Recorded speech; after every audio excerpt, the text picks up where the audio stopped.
শীতের সকালে কিংবা সন্ধ্যের সময় যদি ভাপা পিঠে খেতে ইচ্ছা করে, তাহলে আজকের রেসিপিটা প্রথম থেকে শেষ পর্যন্ত অবশ্যই দেখো।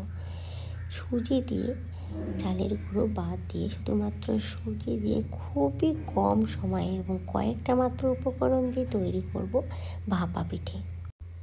ভাপা পিঠে তৈরি করার জন্য দেখো, সবার আগে আমি নিয়েছি একটা বাটিতে 1 বাটি সুজি। মেজারমেন্টের জন্য আমি এখানে একটা বাটি নিয়েছি, সেই বাটির 1 বাটি সুজি নিব। তার মধ্যে দিয়ে দেব চিনি। মিষ্টিটা তোমরা যতখানি পছন্দ করবে সেই অনুযায়ী দেবে, আবার চিনির পরিবর্তে কিন্তু গুঁড়ো দিয়ে করতে পারো। আর দিয়ে দিচ্ছি অল্প সামান্য একটু লবণ।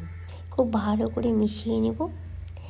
তারপরে এর মধ্যে দিয়ে দিতে হবে হালকা উষ্ণ গরম দুধ।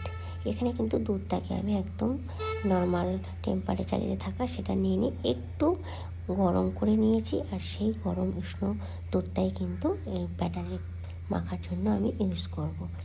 তো সেই দুধটা আমি নিয়ে নিচ্ছি। এখানে যে বাটিতে আমি 1 বাটি সুজি নিয়েছি, সেই সেম বাটির 1 বাটি দুধটা নিয়ে নিলাম। তো অল্প অল্প করে দুধ দিয়ে ভালো করে এভাবে মেখে নিতে হবে। ও আর একটা জিনিস দিয়েছিলাম, সেটা তোমাদের বলতে ভুলে গিয়েছি, সেটা হচ্ছে এখানে কিছুটা দিয়েছি নারকেল কোড়া।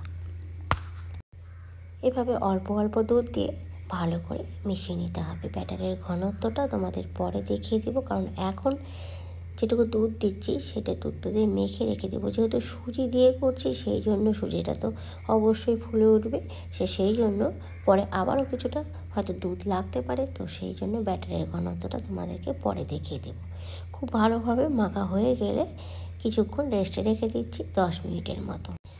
এরই ফাঁকে আমি যেটাতে ভাপাবো, যে পাত্রে, সেই পাত্রে নিচে যে জলটা থাকবে সেই জলটাকে গরম করে নিচ্ছি। আর যে বাটিটাতে আমি তৈরি করব পিঠে, মানে ভাপা পিঠেটা, সেই বাটিটাকেও রেডি করে নিয়েছি। তো এখানে একটা মিডিয়াম সাইজের বাটি নিয়েছি, সেই বাটির মধ্যে সাদা তেল গোটাটাকে ব্রাশ করে নিয়েছি। এভাবে গায়ের মধ্যে লাগিয়ে নিতে হবে।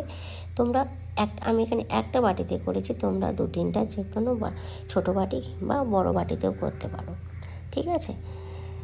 তো এবার দেখো 10 মিনিটের মধ্যে হয়ে গিয়েছে। এবার সুজির ব্যাটারের ঘনত্বটা দেখিয়ে দিচ্ছি। দেখো, ব্যাটারের ঘনত্বটা অনেকটাই বেশি, মানে ডিপ হয়েছে, কারণ এখানে সুজিটা অনেকটাই ফুলে গিয়েছে।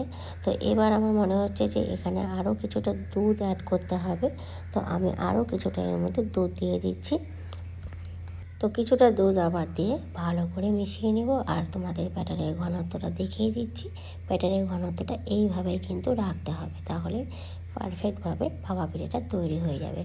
তো এখানে লাস্টে এন্ডে বেকিং পাউডার তোমরা দিতে পারো, তবে আমি এখানে কোনো বেকিং পাউডার দিইনি। বেকিং পাউডার দিলে পরে একটু ফুলে যাবে, ঠিক আছে। যদি ফোলা ফোলা ভাপা খেতে চাও, তাহলে অবশ্যই একটু বেকিং পাউডার এর মধ্যে দিয়ে দিবে, সেটা 1/2 চামচের মতো দিয়ে দিবে। আর যদি না, আমি যেমন এখানে কোনো কিছু অ্যাড করিনি বেকিং পাউডার, আমি জাস্ট এইভাবেই করব। তো দেখো, বাটির মধ্যে দিয়ে দিচ্ছি পুরোটাই। আর যখন দিবে না, তখন যে বাটিতেই দাও, যে কটা বাটিতেই দাও, উপরের অংশটা কিন্তু একটুখানি ফাঁকা রাখবে। এবার যে বাটিটাতে দিয়ে দিলাম সেটাতে একটু ঝাঁকিয়ে নেবে, যাতে কোনো বাতাস না থাকে।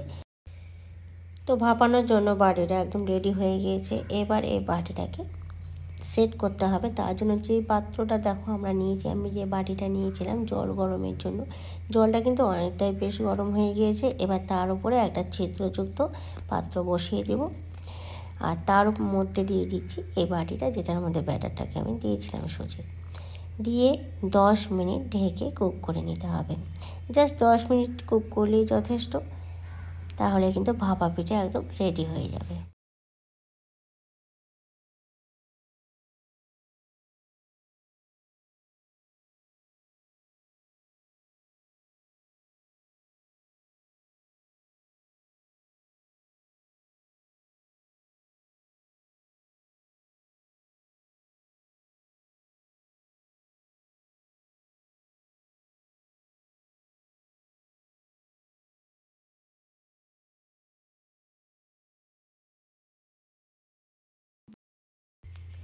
তো 10 মিনিট আমি কুক করে নিয়েছি, তারপরে এটাকে ঠান্ডা করে নামিয়ে নিচ্ছি।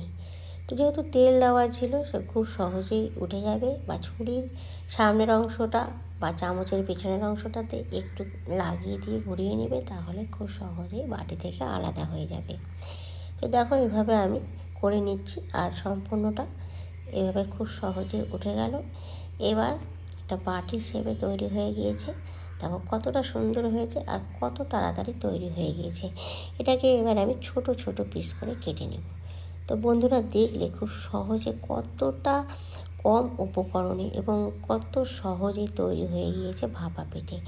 তো তোমরা অবশ্যই তৈরি করবে বাড়িতে, আর কেমন হলো কমেন্ট বক্সে আমাকে জানাবে। আশা করছি ভিডিওটা তোমাদের ভালো লেগেছে, এবং ভালো লাগলে কিন্তু একটা লাইক অবশ্যই দিও। তোমাদের একটা লাইক আমাকে অনেকখানি অনুপ্রাণিত করে নতুন ভিডিও তৈরি করার জন্য। চ্যানেলে যদি কোনো নতুন বন্ধু এসে থাকো তাহলে একটু প্লিজ সাবস্ক্রাইব করে দিও, আর পাশে থাকা বেল আইকনটা ক্লিক করে দিও, যাতে যখনই কোনো নতুন ভিডিও আমি আপলোড দেবো তোমাদের কাছে সরাসরি পৌঁছে যায়। আর যে সমস্ত বন্ধুরা আমার আগের থেকে এখন পর্যন্ত আমার সাথে জুড়ে রয়েছে, তাদের তো আমি অনেক ভালোবাসা জানালাম। আজকে এই পর্যন্ত, আবার ফিরে আসবো নতুন রেসিপি নিয়ে।